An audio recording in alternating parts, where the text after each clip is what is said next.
명쾌한 인물 분석, 품격 있는 방송 48렙의 여빈입니다. 안녕하세요, 박 대표입니다. 이마 중에 한 가운데를 이야기하는데 이쪽 자리가 깨끗해야 되고요, 흠집이 없어야 됩니다. 관록궁 자체에 뼈가 보이면 좋지 않고요, 그쪽에 살이 두둑하면 좋습니다. 또 두둑한 것보다 더 좋은 것은 그쪽에 색이 또 좋아야 됩니다. 특히 흉터가 있거나 오목하게 들어가 있으면 좋지 않은 일을 당할 수 있고요, 그 다음에 재산을 날릴 수가 있습니다. 관록궁에 흠결이 있는 데다가 눈이 튀어나오고 얼굴이 붉게 되면 교도소 갈 일도 있습니다. 그만큼 이 관록궁 자리가 중요한 자리입니다. 그 다음에 복덕궁이란 자리가 있는데요, 이 복덕궁이란 이마 양옆을 이야기합니다. 복덕궁이라는 것은 이마 양중앙 옆에 이르는 것을 이야기하고요, 복이 많고 덕이 있고 두껍고 얇음을 판단하는 자리입니다. 복덕궁 자리가 굴곡이 없고 흠결이 없으면 행실이 착하고 교관계가 좋다고 합니다. 주변의 도움을 받을 수 있고 복과 덕이 많아 하는 일마다 후회가 없고 잘 되게 됩니다. 복덕궁이 동구스름하게 잘생기면 재산을 모읍니다. 재산을 모을 수가 있고요, 복덕궁에 흉터가 있으면 오목하게 들어있거나 뾰족하면 초년에 고생을 많이 했고 생활고가 있다고 말씀드릴 수 있습니다. 그래서 이 복덕궁은 눈썹 바로 위에 양쪽을 이야기하는데요, 이쪽이 깨끗해야 됩니다. 그래서 제가 이마 하는 이야기가 복덕궁도 좋아야 되고요, 또 부모궁도 좋아야 됩니다. 부모궁은 복덕궁 바로 위가 됩니다. 그쪽이 부모궁이 됩니다. 부모궁은 왼쪽은 선천이고요, 여성은 오른쪽이 되겠죠. 일각이라고 하고 오른쪽은 월각이라고 합니다. 일각과 월각자리라고 합니다. 이 자리를요. 남좌 여우니까 반대로 봐야 되겠죠. 네. 남자가 좌측이 일각이 되고 우측이 월각이 된다면 여성 같은 경우에는 반대로 우측이 일각이 되고 좌측이 월각이 됩니다. 그 일각 자체가 낮으면 안 됩니다. 특히 윤짜장 같은 경우에는 그 자리가 폭 들어가 있습니다. 그렇죠? 꺾여서. 그래서 그 자리가 두둑하고 높아야 됩니다. 흠결이 없고 깨끗해야 되고요, 그래야만이 부모가 오래 장수할 수 있다고 합니다. 일각이 낮고 오목하고 흠결이 있으면 아버지를 일찍 이어오게 됩니다. 월각이 낮아지고 오목하고 또 흠결이 있으면 어머니를 일찍 이어오게 됩니다. 각자 한번 판단해 주시기 바랍니다. 본인한테 이와 같은 일이 없다면 이복 형제가 있을 가능성이 높고요, 외부에 나가서 이제 같이 살아서 부모와 함께 같이 살지 못하는 이런 부분도 발생합니다. 부모궁이 어둡고 혈이면 부모에게 병환이 생기고 몸이 아플 수가 있습니다. 그래서 부모를 많이 생각하시는 분은 일각과 월각 자리를 자세히 보셔야 됩니다. 즉 남자한테 일각은 아버지 궁이 되고 월각은 어머니 궁이 될 수도 있습니다. 그래서 특히 이 부모궁을 볼 때는 이 자리의 색을 유심히 살펴야 됩니다. 색이 하얀색이 드러나는지 좀 아닌 게 아니라 좀 떼낀 색깔이 들어올 때가 가장 안 좋습니다. 그리고 이쪽 색깔 자체가 또 밝은 색이고 또 복숭아색이 오면 부모에게 좋은 일이 있다, 이렇게 볼 수가 있습니다. 오늘은 관록궁, 복덕궁, 부모궁에 대해서 알아보았는데요, 다음에는 명궁에 대해서 알아보겠습니다. 이 명궁 자리가 되게 중요하거든요. 그래서 다음 시간에는 명궁에 대해서 좀 제가 설명해 드리도록 하겠습니다. 인당에 붉은색이 올라오면 또 몸이 많이 아픈 것입니다. 인당이라는 것은 눈썹과 눈썹 사이인데요, 붉게 변하게 되면 몸이 안 좋다, 몸이 아프다, 또 이렇게 봅니다. 얼굴의 색이라는 것은 여러분들이 이야기했듯이 색이 좋고 나쁨, 또 속이 하얗고 색이 뽀얗고 색이 붉은색도 같이 올라오는 색, 아니면 흙먼지가 때가 끼는 건 가장 좋지 않고요, 하얗게 이게 우유색이 올라온 것은 좋은 일이 있을 수 있다. 또 붉은색 약간 자색이 같이 올라온 것들은 내가 내일 좋은 일이 있겠구나라고 생각하시면 되겠습니다. 그래서 이 색으로서 그 사람의 얼굴을 볼 때 에너지를 보는데요, 에너지가 많이 빠졌을 때는 얼굴이 칙칙하게 드러나고, 에너지가 풍만할 때는 색깔이 굉장히 우윳빛이나 아니면 또 자색, 발그레한 색으로 드러나게 됩니다. 그래서 여러분들도 아침마다 얼굴을 보고 판단하셔야 되고요, 특히 얼굴에서 우리가 많이 놀랐을 때는 어떤 부분이 드러나면 얼굴 색 자체가 좋게 드러나는 것이 아니고 우리가 뭐냐면 저 시멘트 색깔까지 얼굴이 색깔이 변화하고 또 떼낀 것처럼 네네. 검게 떼낀 것처럼 올라옵니다. 자세히 보면 얼굴색이 드러납니다. 그때는 건강이 나가든지 돈이 나가든지 둘 중에 하나니까 부인이나 남편을 볼 때는 얼굴에 그런 색이 드러날 때는 당장 병원에 가서 뭐 예를 들어서 영양제를 한 대 맞는다든지 아니면 편히 쉬게 한다든지 그렇게 하셔야 되겠습니다. 드린 이런 팁들은 전문가 과정이에요. 예, 편안하게 네. 가르쳐 주실 분이 없습니다. 이런 부분을 아시는 분들은 많지 않을 것 같습니다. 그런데 네. 제가 왜 이렇게 말씀을 드리냐면 다음에 될 대통령, 현재 뭐 대표나 총리나 이런 관료주의들의 얼굴을 보면 여러분들이 읽을 줄 알아야 됩니다. 사실은 대통령님의 얼굴도 보고 읽을 줄 알아야 되기 때문에 저는 그냥 이렇게 방출해 드립니다, 여러분들. 그러니까 자세히 보시고 판단하면 좋겠습니다. 사실은 자녀에 대해 털면 다 나옵니다. 지금 전 대표도 나올 수 있어요. 여러 가지 털면 다 나오게 돼 있습니다. 실제로요. 뭐 털면 안 나오겠습니까? 다 나오겠죠. 패스트트랙 수사도 그렇고 이 검찰 개혁이 안 되다 보니까 이런 것들이 꼬여서 넘어가고 다 그런데 가장 급한 것은 사실은 미뤄두고 협치라고 손을 내밀고 있으니 그쪽에서 손도 잡아주지 않는데 불구하고 자기 손만 내밀고 있는 이런 형태가 되어버렸습니다. 지금 이제 추 장관의 사주가 저 앞에 있는데요. 이분은 되게 꼿꼿한 사람입니다. 정법대로 하는 사람이지 자녀라고 해서 봐줄 사람도 아닙니다. 물론 어머니는 누구나 자녀에 대한 사랑이 있고 자녀에 대한 깊은 애정이 있겠지만은 그렇다고 추 장관이 불법을 하면서 이렇게 아이를 갖다가 어떻게 편한 대로 내보냈다. 그런 건 없습니다. 이분의 성향 자체는 그렇지 않습니다. 실제 이것도 다 허구로 드러나겠지만은 제가 볼 때는 이번 달을 비롯해서 굉장히 추미애 장관에 타격을 받지 않나, 좀 힘들지 않나 이렇게 생각하는데 절대 뭐 내려가거나 그만두거나 그렇게 하는 일은 없을 거로 보이기도 합니다. 네, 보입니다. 맞습니다. 윤짜장의 군 면제도 밝혀야 되고요. 네, 단마진 또, 때문에 안 가신 분도 있죠. 또 맞습니다. 또 황교안도 밝혀야 되고요. 또 야당에 이거 저 현재 군대 안 간 사람 다 출연해서 다 밝혀야 안 간 됩니다. 사람들이 많죠. 그런데 왜 제가 계속 이야기하지만은 왜 당하고만 살아야 되느냐 이런 부분도 있죠. 물론 뒤에서 뭐 작업을 한다 어쩐다 하지만 드러난 건 하나도 없고요. 나름대로 법안에 대한 연구도 많이 하고 제출한다고 하지만 좀 더 이런 부분에서는 적극 대응이나 이런 것들이 필요한데 여당에서는 함구하고 있습니다. 또 이런 추미애 장관의 법무부 장관의 기반을 흔드는 이런 부분들은 대표가 직접 좌시하지 않겠다고 분명히 이야기해야 되는데 불구하고 저쪽에 그냥 그런 거는 말하지 않고 불리하면 피하고 이런 부분이 좀 드러나기도 합니다. 황인석 최고위원이 한마디 했습니다. 황교안 전 미래통합당 대표하고 윤석열 검찰총장을 겨냥해서 어떻게든 군부를 피워보려고 용을 쓴다라고 비판을 했습니다.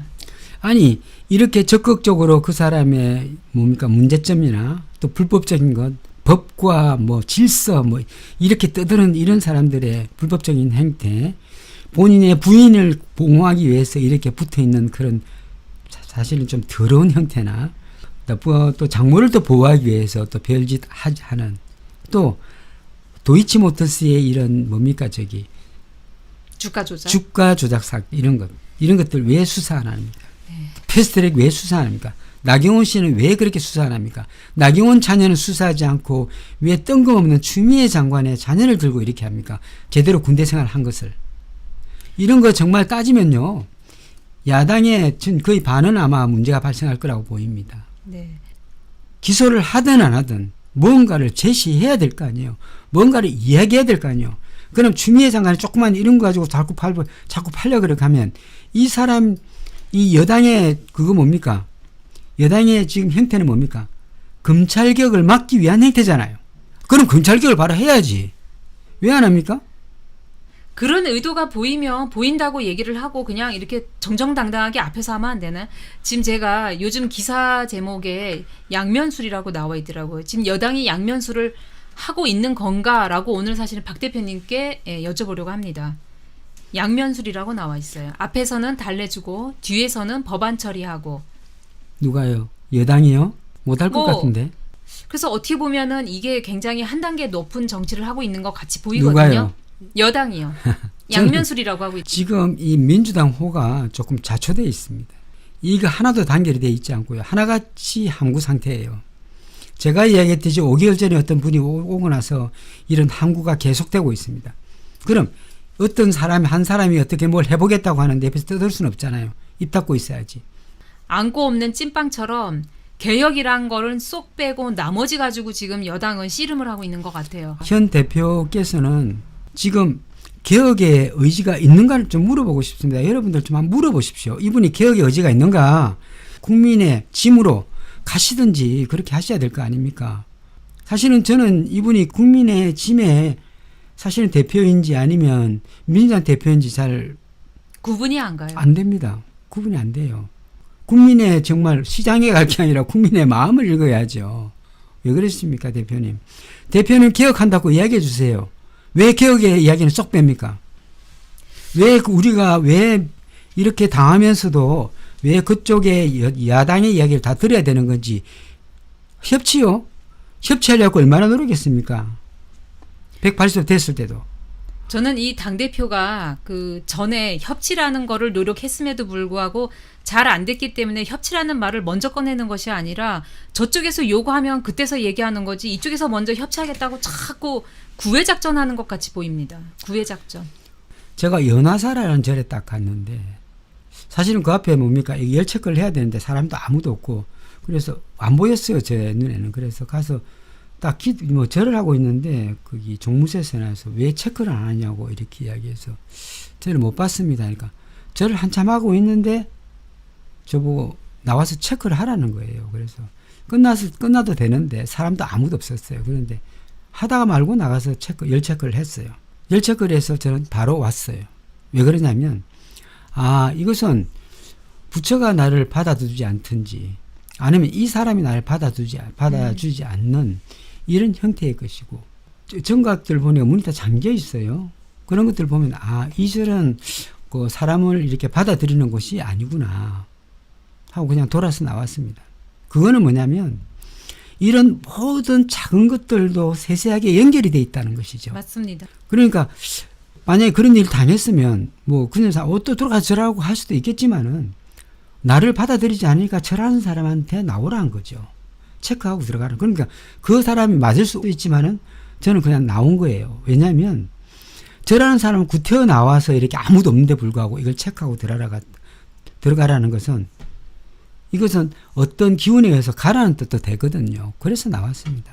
그래서 우리가 예를 들어 대표가 하는 이런 행동 자체도 다 연계되어 있고 연결되어 있는 선상인데 불구하고 이런 것들을 지금 무시하고 그냥 절하러 들어가는 꼴이 되는 거예요. 지금 대표의 입장이 그렇습니다. 그런 길을 다 읽고 나서 아니면 그냥 나와야 되는데 불구하고 거기 있는 거예요. 지금. 그러니까 대표는 뭘 몰라요. 제가 볼 땐 그렇습니다. 뭐 다 아는 것 같지만 몰라요. 내 편한 대로 살았던 사람이기 때문에 내 유리한 대로 그냥 살았던 사람이기 때문에 내 손해보기 싫은 것 좋게 이야기해서 넘어가는 그런 사람이었기 때문에 그런 것이죠. 시작부터가 잘못됐다 이 뜻입니다. 시작부터가 잘못됐다. 지금 가장 걱정하고 우려되는 부분은 추 장관님 혼자 지금 검찰과 맞서고 있습니다. 제가 어제 이야기했듯이 네. 이게 지금 검찰의 작업이거든요. 작업이죠. 그래 이게 다 그런 작업은 검찰에도 유명한 거 아닙니까? 검은 육착에다가 또 이렇게 하면 국회에 떠들고 또 치고 뒷북치고 들었다 놨다 하는 것 이런 것들은 뻔한 거 아니에요. 그냥 답이 나와 있는데 불구하고 이걸 가지고 이제 언론에서 떠들고 또 이런 언론 자체가 지금 이 대표가 잘한다고 또 떠들어주고 이거 어떻게 된 거예요? 이 대표의 연설이 너무 마음에 든다고 또 이렇게 띄워주고 하는 것들은 뭘 의미하는 것인지 본인이 왜 뒤돌아보지 못하는 거죠? 이럴 때는 잘라줘야죠. 대표가 뭐 하는 거냐. 이거에 또 감격에 취해 계신 거 아닌가요? 왜냐면 지금 다들 호평을 하고 있잖아요.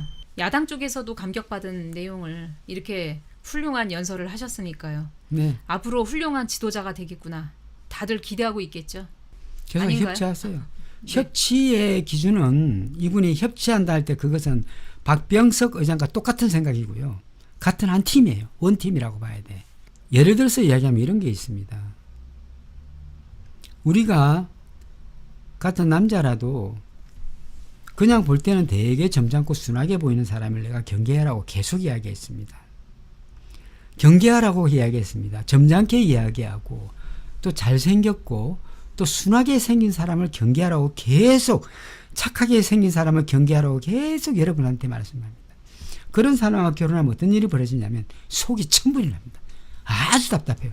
자기 위주로 모든 걸 생각하고 말을 시작하면 원점에 되돌아가면 계속 원점이에요. 네. 얼마나 답답하겠습니까? 그런데 겉보기엔 그럴듯하니까 그냥 믿고 가지만은 속으로 지금 같이 사는 그 부인은 속이 터집니다, 선생님들. 네. 제가 결혼하면 안 될 유형에 대해서 예전에 말씀을 드렸는데 어떻게 보면 그런 유형과 비슷하다. 그렇습니다, 선생님들. 네. 그러니까 제가 그러잖아요. 물에 물 탄 듯, 술에 술 탄 듯. 물에 술을 탄 건지, 술에 물을 탄 건지, 술에 술을 탄 건지 모르겠다. 네. 세상에. 그리고 이 부분도 얘기하더라고요. 공수처 설치뿐만 아니라 사실은 권력기관 개혁해야 될 부분이 많은데 공수처만 어쩔 수 없이 한마디 꺼내는 거 이거 굉장히 좀 유감이에요. 공수처만 어째 꺼냈지 개혁이란 말을 하나도 안 꺼냈어요. 언론 개혁 안 합니까? 만약에 나왔다 치더라도 이걸 갖다 또 뭐 예를 들어서 고위공직자 수사한다 그래도 이걸 갖다 중간에서 막고 할 사람이 또 이 사람이니까 골치 아파요. 사실은요. 예. 지금 현재도 이거 지금 미루고 있잖아요. 그럼 개혁은 어떻습니까? 개혁은 말도 못 꺼내게 했을 거예요. 내가 볼 땐. 그래서 개혁이란 말이 안 나오는 이유가 처음부터 이분이 6개월 전부터 올 때부터 이분이 입 닫아라 했겠지. 아니면 조용한 거지. 그러니까 제가 5개월 동안 계속 민주당을 깠잖아요. 왜 조용히 않느냐. 왜 말하지 않느냐. 왜 개혁에 대해서 왜 목표를 설정하지 않고 말하지 않느냐라고 계속 이야기한 거죠. 그런데 지금 보니까 답이 나왔네요. 저희가 총선 때는 민주당을 지지하는 입장으로 방송을 할 수밖에 없었고요. 지금은 이제 모든 게 다 결정이 끝났기 때문에 한 말하고 분이라도 싶지는 않지만 네. 한 사람에다 운 좋은 사람이 가서 맞습니다. 좀 되면 좋겠어요. 뭐 그분이 뭐 잘하고 못하고 떠나서 어쨌든 운이 덜 좋은 사람을 뽑으면 안 돼요. 운이 좋은 사람이 어쨌든 정확하게 보고 가는 것이죠. 좀 물어보시면 안 될까요? 참. 당대표님이 사실은 언론 출신이시면은 언론 개혁에 대해서 왜 말을 못 꺼낼까요? 참 그 전문 분야 아닌가요? 저희가 생각한 거는 검찰 개혁이 되면 언론 개혁도 될 것이고 그다음에 당연하죠. 사법 개혁. 검찰을 잡아버리면 언론 플레이가 어려워지죠. 참 뭐랄까요. 우리나라가 국운이 안 좋다 보니까 참 진짜 이상하게 돌아갑니다. 이상하게 돌아가. 이상한 사람이 또 대표가 되고 이상한 사람이 나타나서 또 나라를 이끌겠다고 또 앞장서고 허당들이 다 나와가지고 설칩니다. 어떻게 보면 좀 시간이 거꾸로 가는 느낌이에요. 지금 이 정치 방향으로 봤을 때는. 개혁 대상자를 어떻게 보면 그 사람이 대표로 왔지 어떻게 합니까 이거. 너무한 거예요. 너무합니다 이것은. 그리고 추미애 장관께서는 오늘 짧게 말씀드리면 네. 올해 오늘 말씀드리면요. 뭡니까 8월달 9월달은 자녀 때문에 애를 먹습니다. 네, 맞습니다. 다음 달 10월달부터 나아지니까 걱정 안 하셔도 됩니다. 추장관 그만둘 거라고요. 그럴 일 없을 겁니다. 네. 다만 일에 대한 압박이 많아서 그렇지 괜찮습니다. 추다르크라는 말이 딱 잘 어울리는 분입니다. 걱정 그렇게 안 하셔도 됩니다. 이분은 끝까지 검찰 개혁에 대한 의지가 굉장히 있는 분이니까 뭡니까 끝까지 버틸 거라 보이고요. 그런데 지금 대통령께서는 이런 분은 만나주지 말아야 돼요. 이렇게 하면요. 사실은요. 누구도 만나주지 말아야 됩니다. 이 대표가 이런 식으로 하면은 국민들의 전부 뭡니까 돌아선다는 거 알아야 되는데 대통령도 이 대표를 만나주지 말아야 되고 김종인도 만나주지 말아야 되고 이제부터 10월 달부터는요. 대통령의 목소리가 필요할 때예요. 제가 볼 때는. 대통령이 직접 나서서 지금 해결할 때예요. 이런 것들은요. 좀 정리해야 됩니다. 지금요. 추장관은 그런 일 없습니다. 여러분들 걱정 안 하셔도 추장관님은 걱정 안 하셔도 됩니다. 안 해야 됩니다. 추장관을 밀어주고 저희가 응원해 줘야 됩니다. 기준이 뭐고 지금 뭐 한교안도 그렇고 지금 다 보면 다 엉망이잖아요. 진중권도 나오라 그래. 왜 군대 안 보냈어? 이런 거 다 하면 어떡할래요? 지금 가장 그 검찰 개혁의 맥을 잡고 있는 사람이 추미애 장관인데 이걸 날려버려야 또 시간을 끌 거 아닙니까? 자, 우리 국민의힘은 발목 잡기 위해 태어난 당이 아닌가. 우리 민주당은 국민의힘에 발목 잡히지 않도록 더 강경하고 더 강하고 빠르게 민첩하게 법안 처리해 주시길 바랍니다. 국민의힘에게 국민의 밥이 되지 마십시오. 좀 부탁입니다. 국민들의 많은 이런 호응과 힘을 줬는데 불구하고 이것을 다 쓰지 못한다면 앞으로 국민들은 돌아설 것입니다. 민주당 의원 여러분, 생각해 보십시오. 지금 각자의 할 일을 다 하고 계십니까? 좀 적극적으로 나서면 안 되겠습니까? 개혁에 대한 이런 불꽃 다 어디 갔습니까? 이제 예전에 그 민주당의 신뢰가 이미 바닥에 떨어졌고요. 네. 당의 정체성을 잃을 수도 있겠다 이런 생각마저 네, 듭니다. 맞습니다. 이제는 민주당 자체 내에서도 창의적 사고가 필요합니다. 절대 현재 이 대표가 앞서는 한 민주당의 발전이 좀 적을 거라고 생각합니다. 네. 그래서 검찰 개혁의 동력을 만드시길 바랍니다. 침체된 이 국면을 검찰의 개혁으로 돌려서 빠져나가시기 바랍니다. 예. 국민의 목소리를 들어야 대선에서 성공할 수 있고요. 다음에 또 총선에서 성공할 수 있습니다. 지금 이런 식으로 허지부지 하면 시간 끌면요. 결국은 국민은 돌아갔을 것입니다. 오늘 여기까지 하겠습니다. 네. 시청해 주셔서 감사합니다. 감사합니다.